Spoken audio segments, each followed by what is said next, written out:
नमस्कार शेतकरी मित्रांनो, आज आपण फणसाचे झाड कुठे लावायचे ते आपण आता या व्हिडिओमध्ये पाहणार आहोत. आपल्या परसबागेमध्ये जिथे 12 वाजताचं जास्तीत जास्त ऊन आहे त्या ठिकाणी आपण हे फणसाचं झाड लावणार आहे आणि तिथं सावली पण त्याला मिळणार आहे. अशा पद्धतीने हे 2 ते 3 वर्षात येणारं कलम आपण इथं लावणार आहे. ते कसं लावायचं आपण आता ते या व्हिडिओमध्ये पाहणार आहोत. हे दिसतंय, अशी आधी पिशवी कापून घ्यायची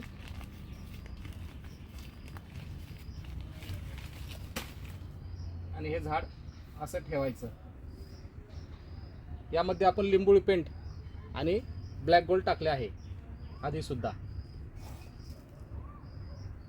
आणि अशा पद्धतीने त्याला माती लावून टाकायची. आता हे झाड जळलेलं आहे सीताफळाचं, त्याच्या साईडलाच आपण लावलेलं आहे. म्हणजे शेतातल्या रिकाम्या जागा कशा भरायच्या ते आपण आता या व्हिडिओमध्ये पाहिलं आहे.